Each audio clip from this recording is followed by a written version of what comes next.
A setback for marked man and notorious gang leader Vince Focarelli in his latest bid for release from jail. Vincenzo Focarelli is in the RAH for surgery to remove a bullet lodged in his skull. Vince Focarelli may be a marked man, but he's refusing offers of police protection. The son of a bikie leader has been killed and his father wounded in a shooting in Adelaide overnight. Police say the two men were fired on at Dry Creek in the city's north. Giovanni Focarelli was 22. South Australians are caught in the middle of a bikie war. I think I heard about like 4 pops. It's like a pop, pop, pop, and then a pop. Fireworks. That's it, like bang. Suatu ketika dahulu, Vince Focarelli pernah menjadi ketua kumpulan gangster yang digeruni di selatan Australia kerana terlibat dengan pelbagai kes jenayah. Ketika berusia 12 tahun, Vince mula terlibat dalam dunia mafia sebelum mengetuai kumpulan gangster bermotosikal yang dikenali sebagai Comanchero. Vince yang dilahirkan di Itali berpindah ke Australia ketika kecil selepas gempa bumi melanda Itali pada waktu itu.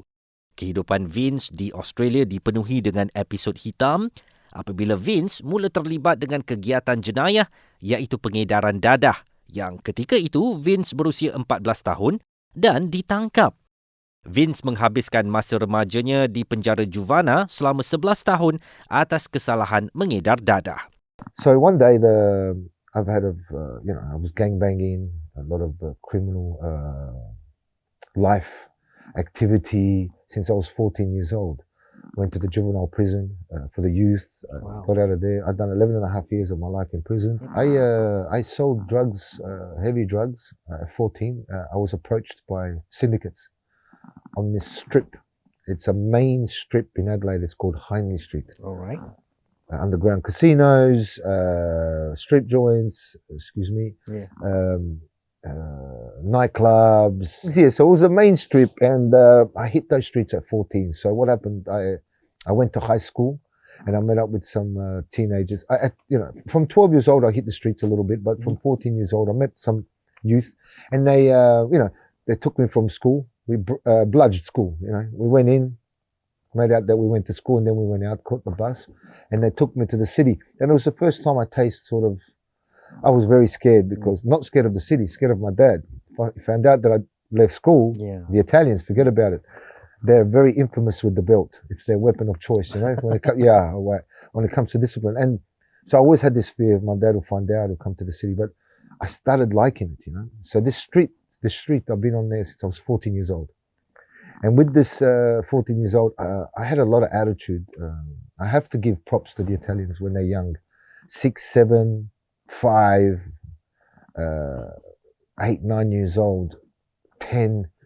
They're in little gangs working for the teenagers. And, they'll rob the bags, rings off you, run, watches, cut the chains off you, run, give it to the other gangs. Those gangs will give it to their leaders and things like that. So in Italy, you grow up very, very fast, And so I had this attitude, very active, very active, very explosive. I feel sorry for my mum. I ask Allah to forgive me for what I put her through, the anxiety. But I grew up a little bit fast. I was a bit quicker. So I had a lot of attitude and frustration. So I always felt like I can take on anyone, And this attitude took the attention of some gangsters in Hindley Street. And because they liked me, I was charismatic and all this stuff, and they liked what they saw. They kept me under their wing. One thing leads to another, They can see that I will always fight for them, and the relationship. Very loyal.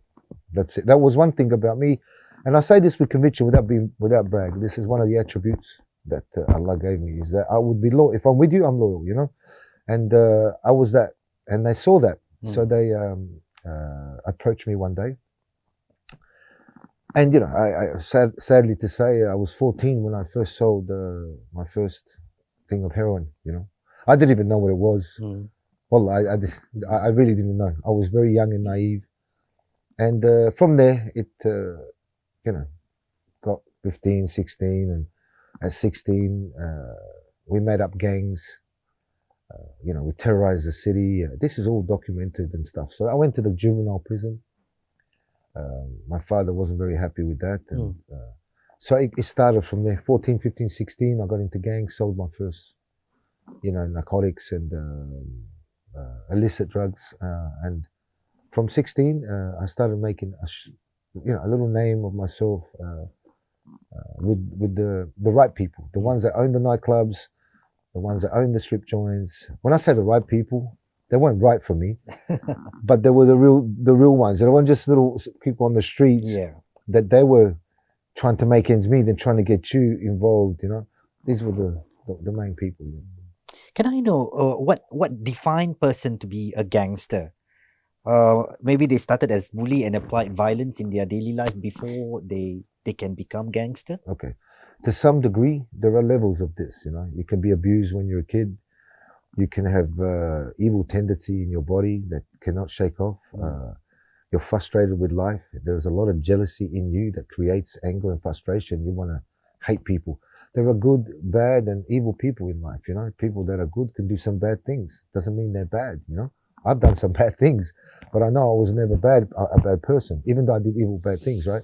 But then you just got evil people. For me, I was never in a position to oppress people. In fact, I got into fights at school to help the weak, the ones that are getting picked on, because I realized at a very, very young age, I'm talking in primary school, when somebody be picked on someone, you'll be one of the hero. It's not. It became like that later, and I didn't think about that. It just hurt me. I saw him and I felt his pain. I didn't like it. I didn't like it. I didn't like feeling that. As much as I was caring for him, this was an awkward feeling for me to have, and it got me angry. So I contributed to helping them, and it got me into a lot of trouble with the teachers, because I would fight, Although you are protecting someone else. Yeah. I never ever, from a young age, would accept was bullying. Yeah, especially embarrassing people, making them cry in front of people, hitting them, and they're not moving. They're just still getting hit. I couldn't tolerate that at all. So since 14, when you got involved in this black world, what kind of criminal that you have experienced? Like drug. Yeah. Weapon criminal. Yeah. We murder probably. Okay, so I've never been part of any murders. Alhamdulillah. Allah be the witness. Alhamdulillah for that. I've been close to that. Almost. I was hired. Yeah. Wow. I took the contract. Wow. But then they stopped me having the contract. So what's the price? I was very young. I was. I remember. I think I was between the age of 19 and 21 or 22. And they want you to become a murderer. Yeah, it was a big thing. There was a big war on the streets and whatnot. I think just a little bit older. I think 22, around there. I remember around that age. And I was very loyal to this syndicate, very powerful syndicate. And they asked me, "Do you want to?" I said, "Yeah, I'll take care of it." Like that, just because they're big boys, you look up to them, you want their approval, peer pressure, all the rest of it. You weren't thinking straight. Alhamdulillah, Allah protected me at every angle. I shot at people, they shot at me. Some hit me, I didn't get to hit them, so I'm blessed as well. But I shot to kill because they were shooting at me. Like, it's not a game, it's not a joke. I really want to stress out this message that life is a life of darkness and sorrow, evil intensity. Now that I'm in Islam, you study and you understand and you research, all that flashes back on you and think, wow, I remember this time, So I was very young at that stage. They said that this has to be done, and it was really going to be a bad one. I'm really happy. I thank Allah it didn't happen. I was going to do it. So if it went ahead, I was going to do it. I said I was going to do it. I was going to walk into this place, and I remember precisely. I asked for an Uzi. You know what an Uzi is? Fully, just to make sure that if I don't miss the other one. You know what I mean? And to have the backup, the 9mm. Wow.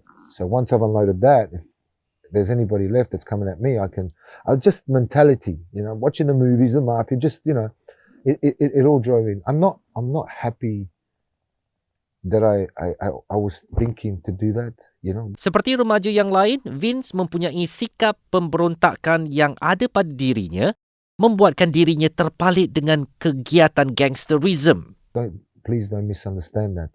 That was my life. I wasn't a Muslim. I didn't know. There was no. That was life. Exactly. That was the norm for me. It was normal for the people, the Italians, gangsters. A gangster. Yeah, it was normal. People don't realize that. People say, "How can you do that?" They don't realize that you're growing up with gangsters, your family, the stigmata of the movies and stuff like that. The Italians. Can I assume all these criminal activities came to peak when your stepson died? No, I was peaking before that. I was at peak before that. Oh. When my stepson died, I was thrown in prison, and that's when I gave up that life, and not because of my stepson's murder. I'll get to that story in a minute if you really want to know.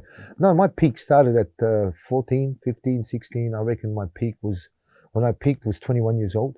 I was approached by the syndicate that I've been involved in since I was 14, 15, 16. They were going to prison.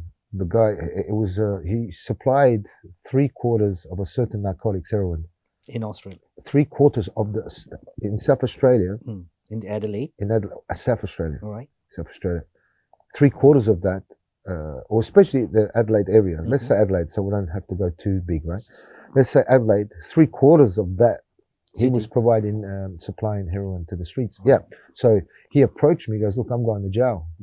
I don't trust my partner because of 1, 2, 3. Yeah. They had some issues. He realized he can't trust him. He won't get any money. So blah, blah, blah." He goes, "I've known you since I was 14. We've done this together. We've done that together. I love you, man. I've been looking for you. It's taken me 6 months looking for you. I went to your mum's house. You went there, blah, blah, blah. All this." I said, "What are you asking for?" He goes, "I want to pass on something to you. Because I know I can trust you. I know you're protected with your life. I know you do anything happens, you won't talk," or whatever the case may be. And I remember the first time he did that, he took me around. "Let me show you what we do." It blew me away. And the amount of money on a daily basis was astonishing. How much? When I was 21, I was making, when I was $20,000 a week profit. Wow. I was making, and paying what I was paying to the supplier that was his supplier to me. I would get it in bulk and not pay that, get it on, credit, do my thing. And it was not like you had to go out selling it. The business structure was structured. The clientele was there, wasn't going anywhere. It was all set out. It's like walking into a business with all your workers, your if you're at a cafe, you got your workers, everything is ready, and you got a clientele that comes there weekly. This was on a daily basis. So I would probably, it was minimum 20,000 per week profit. I'm not talking about, Yep. It's probably over a week, probably back then, 80,000, 80,000, 100,000. Wow. Probably, and 20,000 would be my cut at that time.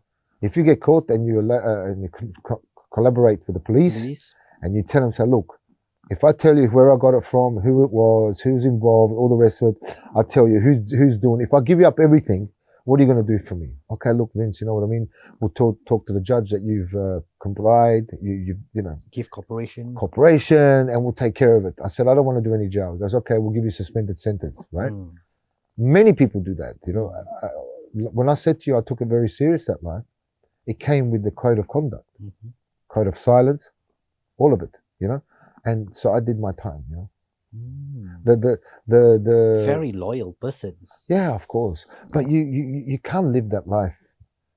Look, if you're not a gangster and you're in trouble and you go to the police, no problem. Some gangsters might still call you a snitch. I disagree. If you're not a gangster, you got no gangsters to help you, you got no crew to support you, and somebody's hassling you, knocking down your door because they want your money or extort you or something, right? Because if you got money, some people might want to kidnap you, extort you, things like that. They say, if you don't give us 20 grand by tomorrow, I want to cut your finger, for example, right? Yep. Okay, so you're not a gangster now. You got money. You can either pay them. You have no crew behind you. I'm a strong believer of this, right? When I was a gangster, I didn't. I thought you're a snitch and you're a dog and all the rest of it. But as a Muslim, I understand things. And I grabbed him and pulled him into the car. And I saw his arm go up to me, and I ducked really fast. And I still copped the bullet. He shot 4. Boom, boom, boom, boom. I remember.